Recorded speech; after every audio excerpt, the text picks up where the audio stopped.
more browser add-ons and enhancements. This is MacVoices.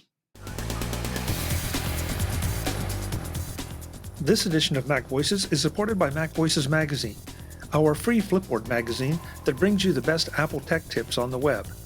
High in signal, low in noise, just like MacVoices, MacVoices Magazine will help you do more with any and all of your Apple devices.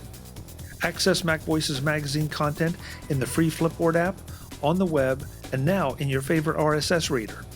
Find out more at macvoices.com/magazine. Welcome to MacVoices. This is the talk of the Apple community, and I'm Chuck Joyner. This is part 3 in a 3-part conversation with the MacVoices Live panel that we entitled Browser Wars, because we knew there would be some contention and some discussion about who chooses which browser and why. And that's exactly what we got. In the first part of the conversation, we talked about who picked which browser and why, and then we got into some of the geekier parts of browsers. Part 2 started us off on a discussion of browser enhancements and add-ons, and that's where we pick up.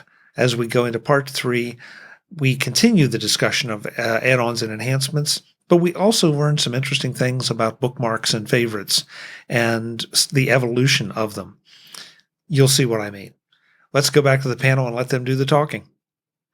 Jay, you seem to be chomping at the bit.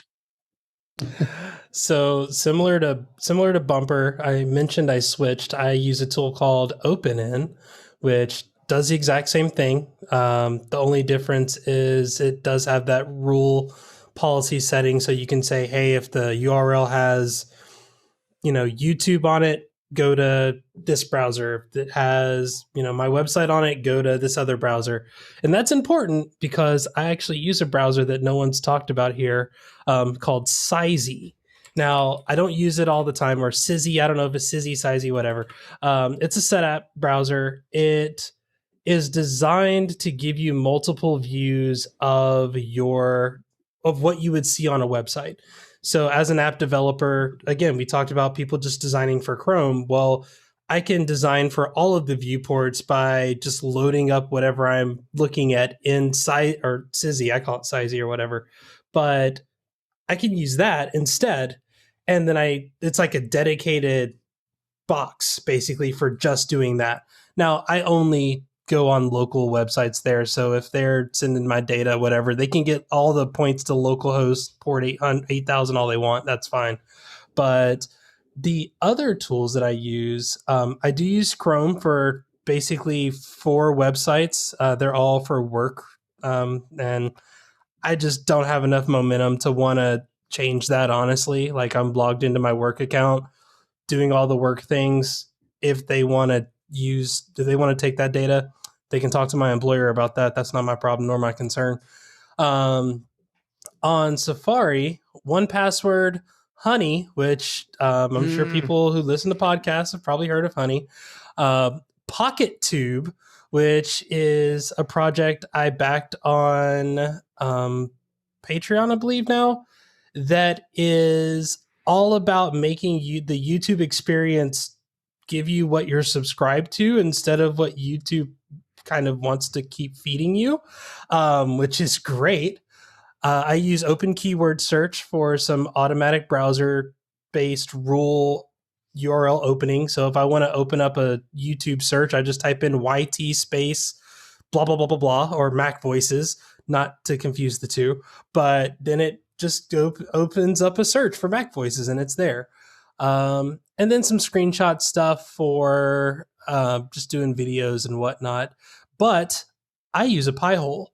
And I use a Pi-hole because of all of the security discussions that we talk about for the last several weeks now.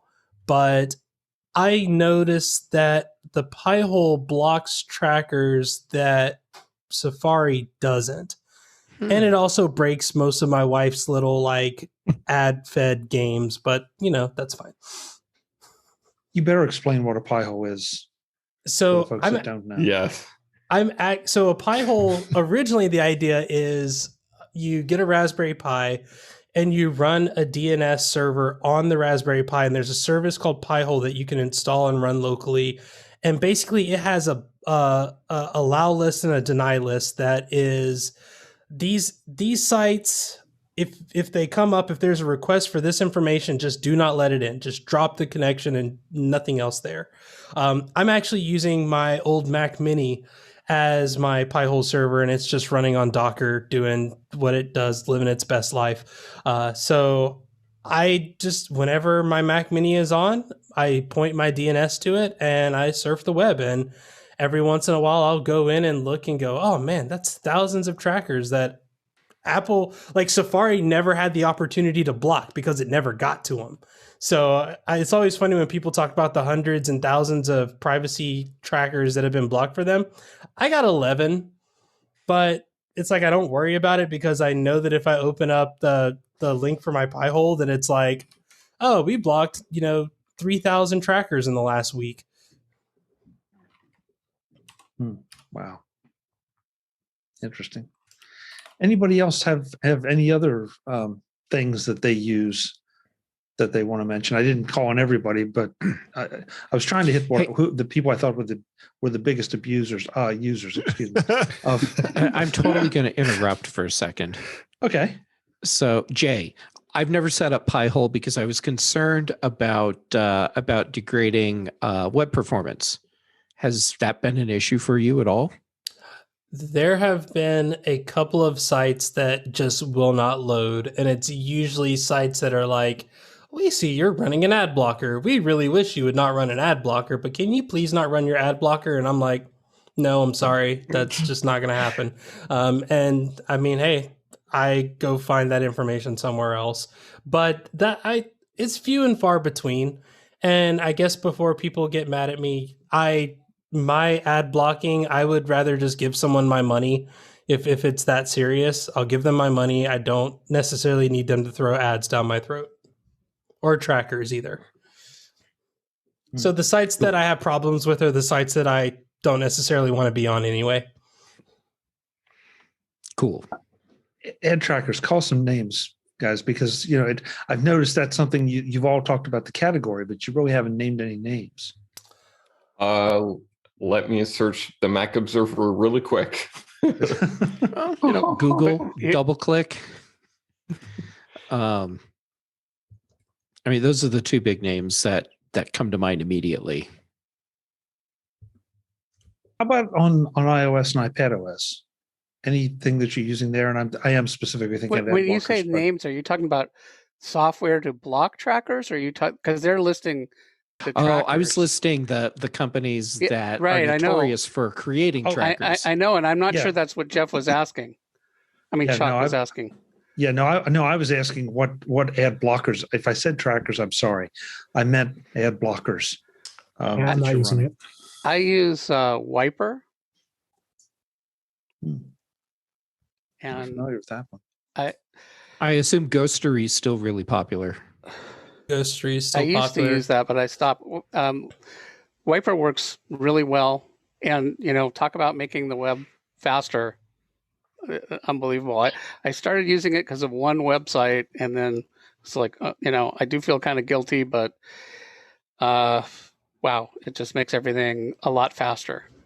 And then the other extension I use that nobody's mentioned is Stop the Madness. Anybody else use that? I've never heard of that. No, I've heard of it. Really? It's from Jeff Johnson. Some of you may follow him on Twitter. He's pretty active on Twitter. So let's see. It says here, stops websites from disabling command click, command keys, context menus, drag and drop.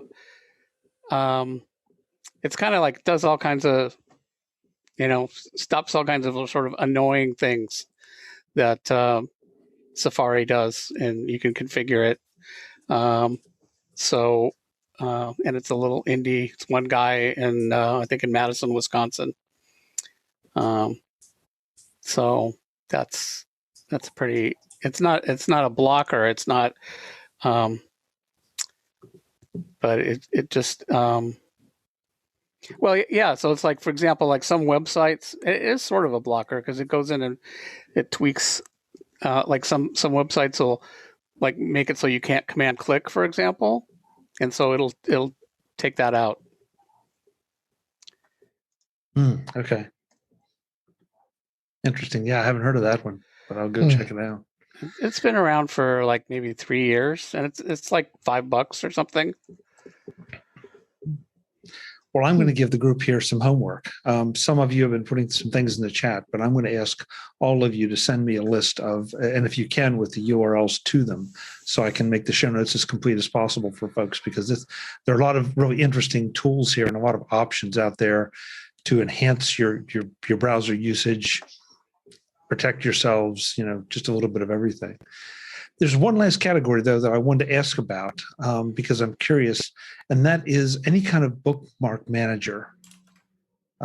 Is that something that we've gone beyond? I mean, I assume everybody still uses bookmarks, and I'm going to throw out one that I use that is not exactly a plugin or anything. It's a separate application called HistoryHound from St. Clair Software that I love, because sometimes you know that there's that website, and for the life of you, no matter what search engine you use, you can't find it again. And HistoryHound, I have mine set, I think, to save the last 300 days worth of bookmarks. And so it's amazing how useful that's been, and how many things I can go back and find that I just haven't been able to find any other way. But I'm curious, is anybody else using any other bookmark managers? I'd probably close some tabs if I had HistoryHound.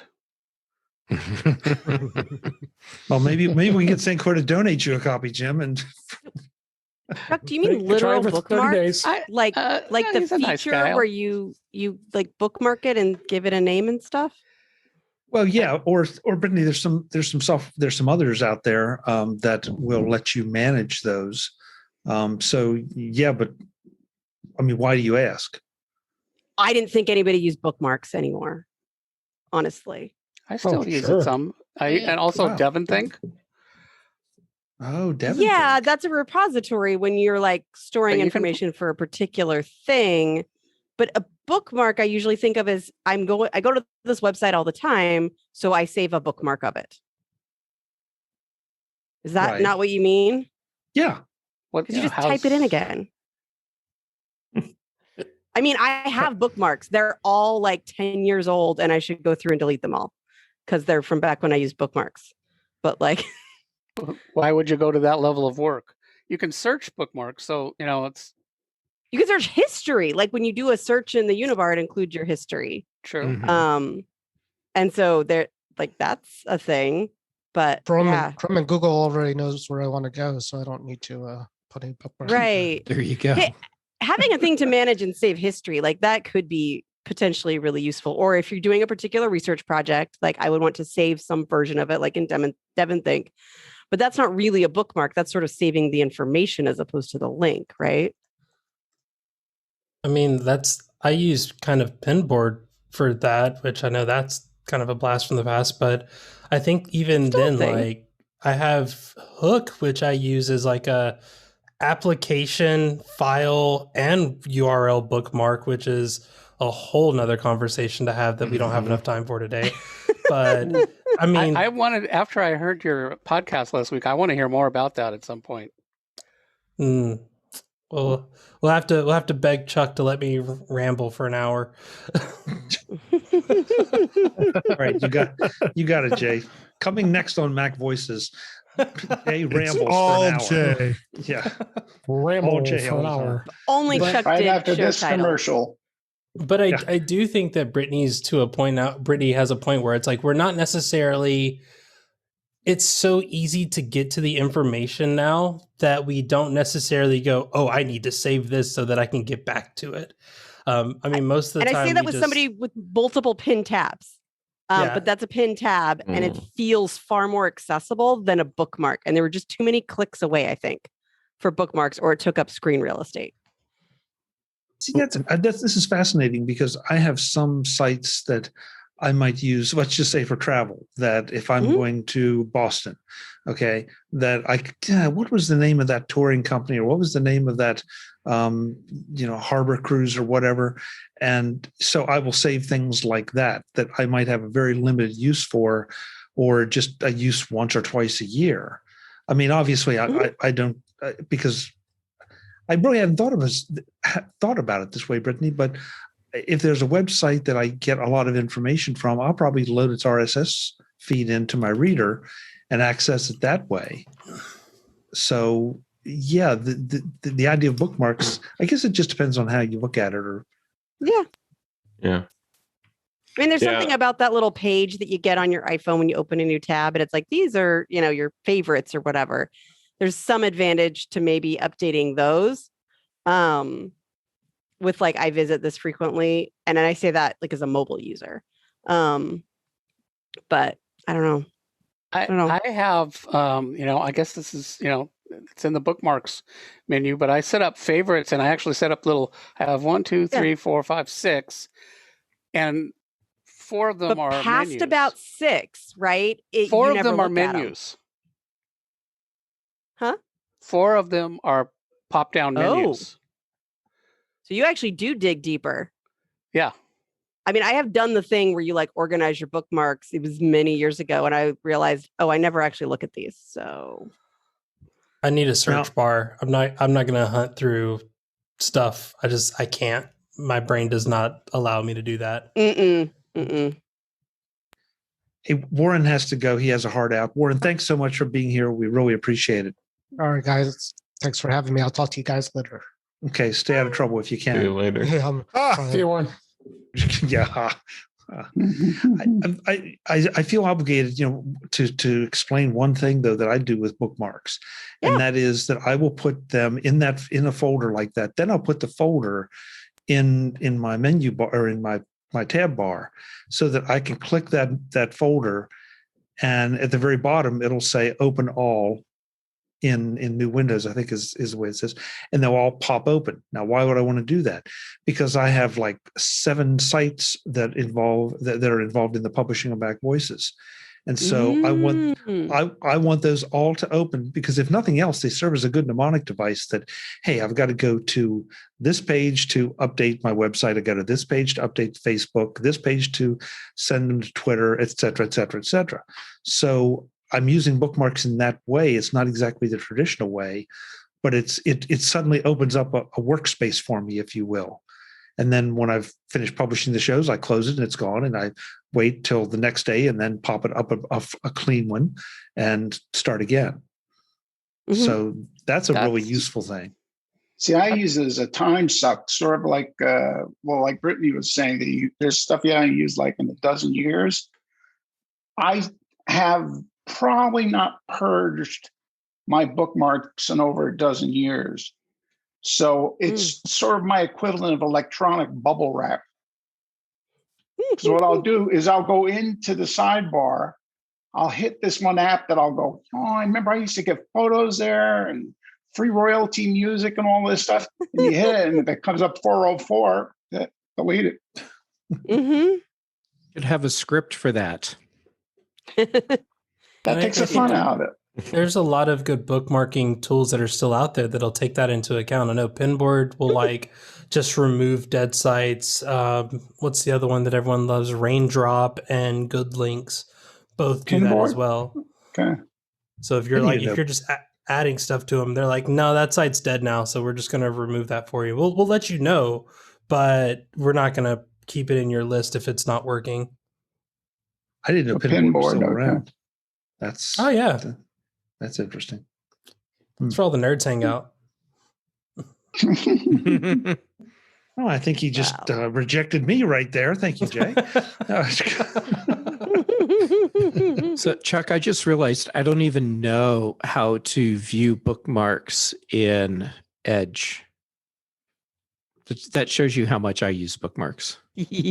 But I do a lot of what you do, I think, in Workona, because I can set up tab groups, and so the tabs that I need for a specific task, they can just be in their own little group, and then they're just suspended until I go into that group and open up the tab, and then they come back to life, and I can do whatever. So you're accomplishing the same thing, just with a different tool in a different way. Right. And like I said, I just realized I was just looking in the menu bar in Edge, trying to figure out, how would I see bookmarks? Do I even have any?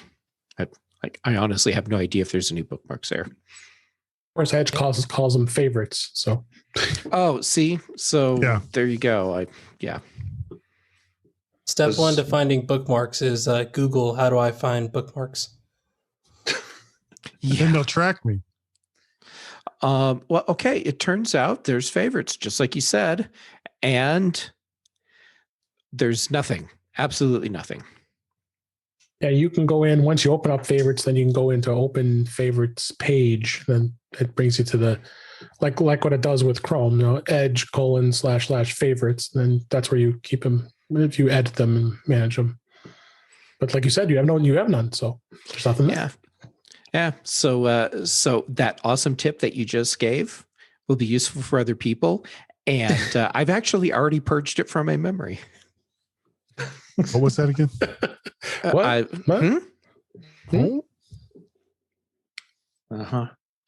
Okay, so last question for the group, because this just occurred to me and it's inspired by Jim. So Jim has 100 tabs open. And I had 12 more since this podcast started. Oh, good. So we're now self-replicating. This is We it's are like the the stock board. market. Just What can I say? invest a Except little. you're welcome. Yeah, tribbles. That's even better. Hi, my name is Frank, and I have bookmarks for years. Hi, Frank.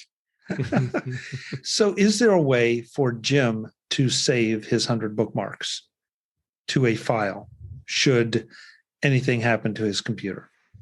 Yes, that is a perfect segue. I mentioned that in the chat, my system was terrible. Jim would probably scream because I think you mentioned why go to all that work. So for my bookmarking system, like in my workflow, I mostly use my iPad for a lot of things.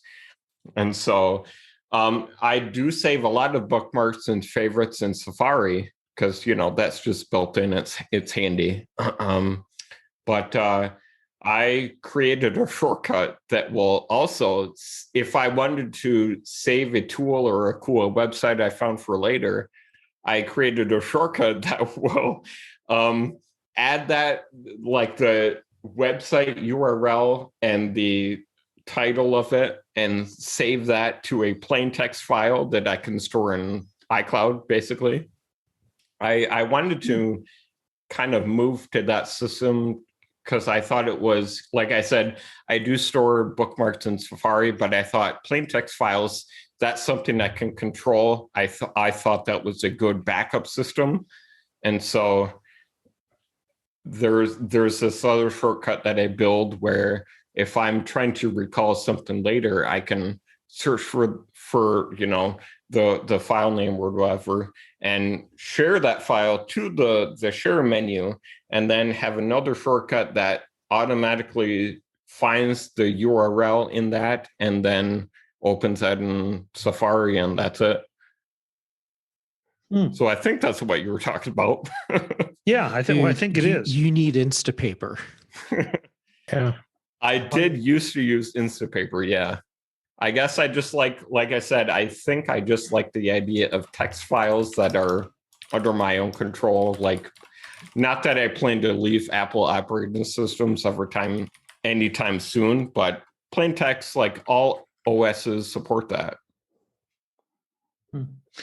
Webb in the chat room is indicating that we may be showing our age because we're asking about bookmark managers. But thanks, Webb. Let's ask Webb about his age. Only somebody really old would ask that question. Thanks, Guy. You're not helping. But Craig brings up an interesting point. Is it because we're bookmarking more actual pages than we are websites?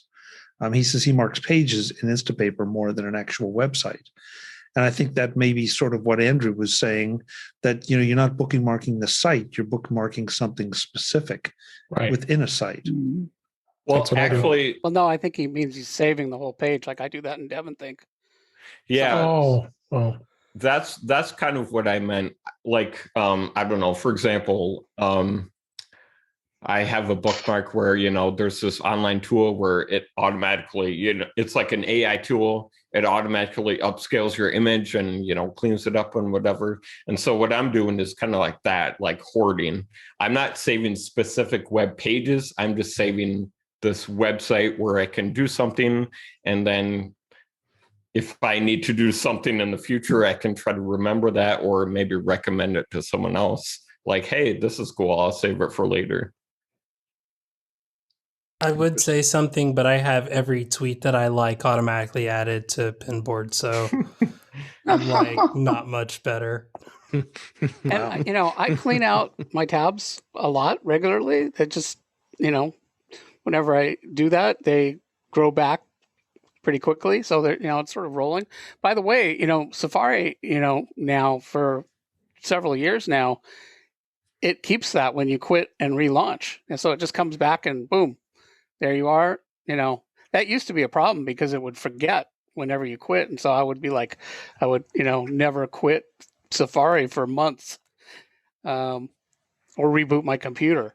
It's like, oh, I've got to save all the tabs before I reboot. But now it's like, no problem. You keep Safari running for months. I mean, it should have crashed multiple times.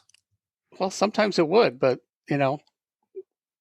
I very rarely have Safari crash anymore. By the way, if it exists, I have not found the auto close tabs for Big Sur. So Apple, next operating system, please. Oh, I'm sure you can have it close all of them when you close the app, but I don't want it to do that. I just want to close the ones I haven't looked at in a month. There has to be a utility out there somewhere, Brittany. I'm sure there is. Would do that. I just think it should be included like it is on iOS. That's all. Give them time. Folks, thank you. This has been really enlightening. And I have to say, the bookmark thing really surprised me. I didn't realize that it was not being used as much, if at all, by so many of you. So very interesting. Or maybe just do what Jim does. Just leave everything open all the time. I don't do that. And I do have I have URLs in DevonThink and in Yojimbo and in Notes and I haven't heard Yojimbo. I want to defend Jim. I end up with a lot of tabs open on too. That's why I want it to auto close for me. In things, a lot of times I'll be like, oh, this is for something I need to do, but I'm not going to do it, for a year or whatever. And so I've got, a page in things that's all these. Here's resources I'm going to need to do or may want to do in a future version of Panorama. And here's the URL on how to do that, which so later I'll come back and, oh, okay, now I'm going to do that project. Jim, I just want you to know how much the productivity coach in me is not saying anything about that. We can talk later. Oh, okay. Jim has an appointment. I'm so curious about your use of things now. After dark. Yeah. Well, Jim has an appointment with Brittany tomorrow morning, 9 a.m. Be there, Jim. That's right. We're Craig in the chat room. The next OC Automators meetup. Yeah. Craig in the chat room asks, have you checked out mymind? I don't know what mymind is. Does anybody know what mymind is? I lost mine years ago. Yeah, I was to say nobody wants to check mymind. Well, it's just... yeah. So Craig, enlighten us when you can. Let's get out of here, folks. Let's go around the room, let folks know where they can find you, and then I guess I've got to go and clean out some bookmarks. Make them go away.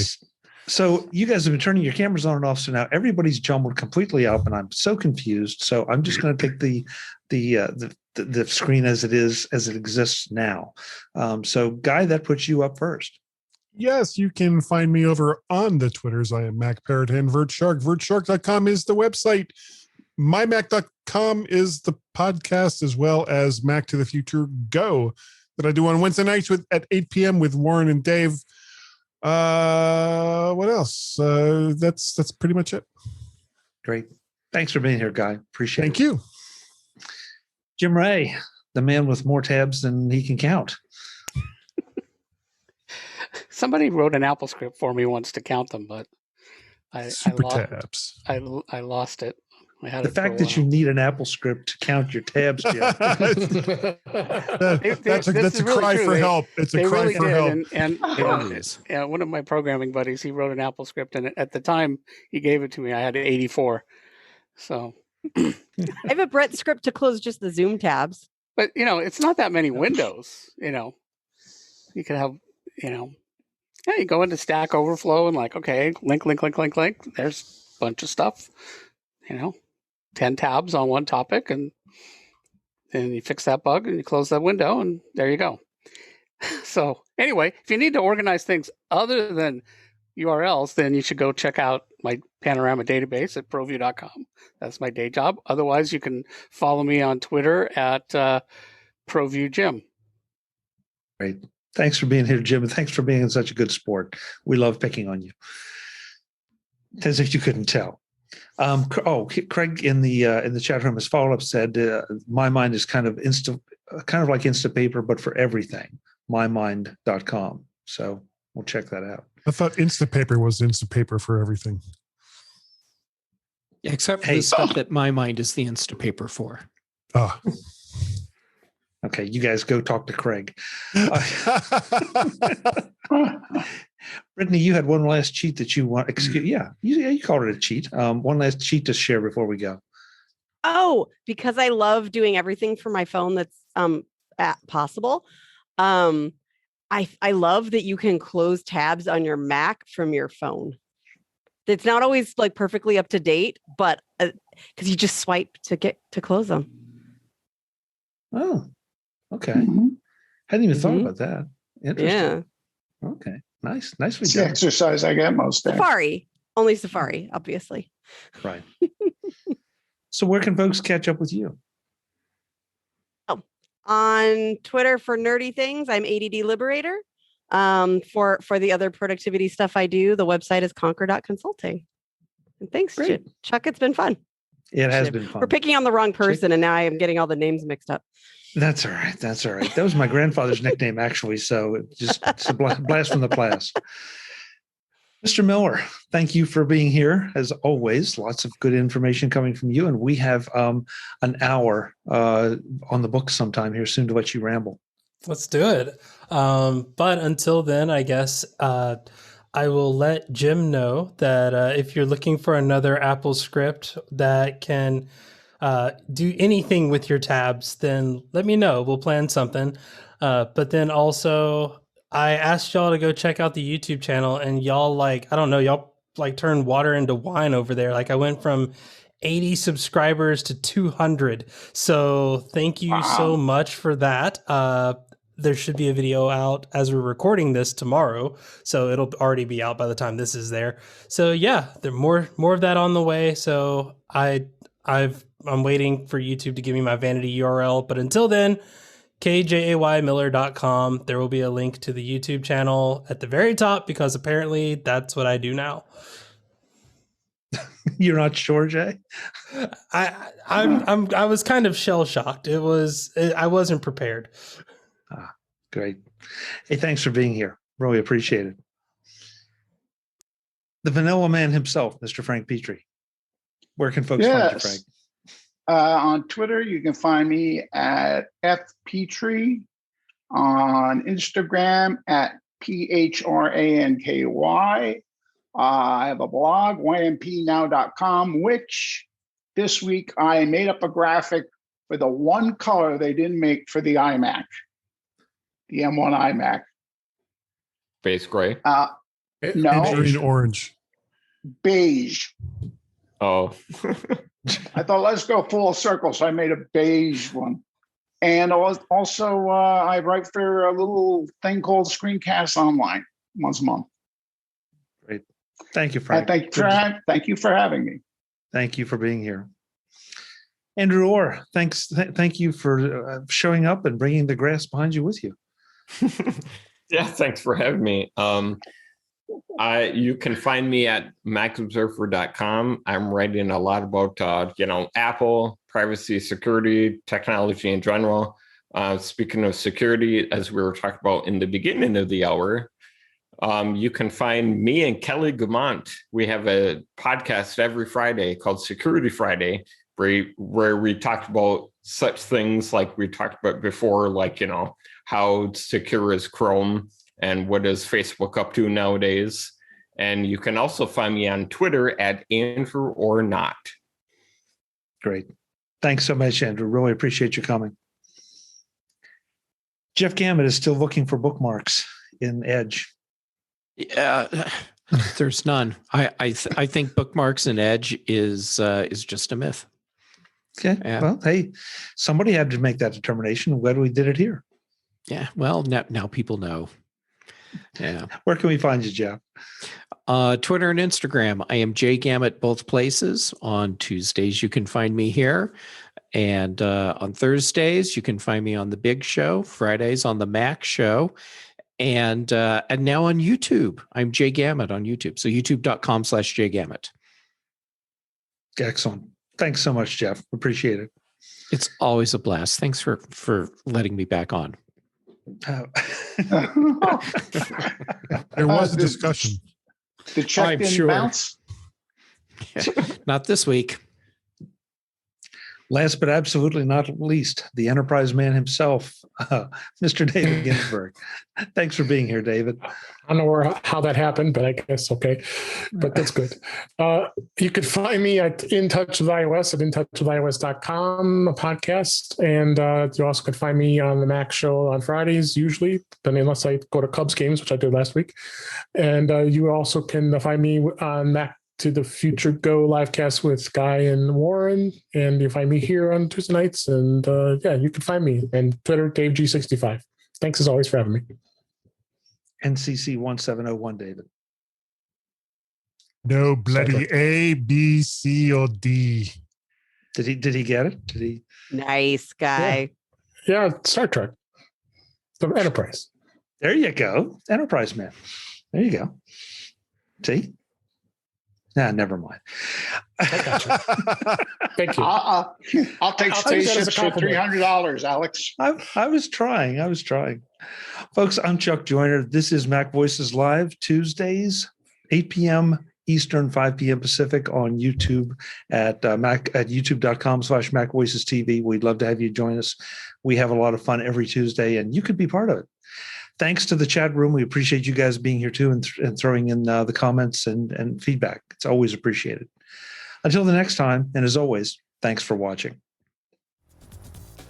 Visit MacVoices.com for show notes and to connect with Chuck on social media. Get involved in our Facebook group or like our Facebook page, and get more out of your Apple tech with MacVoices Magazine, free on Flipboard and on the web. And if you find value in it all, consider supporting us through either our Patreon campaign at patreon.com/MacVoices or by making a one-time donation via the PayPal link on our front page and in the show notes of each episode. You will join these fine people who help bring you Mac Voices.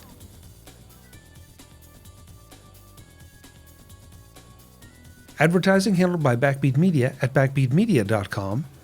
Bandwidth provided by CacheFly at cachefly.com.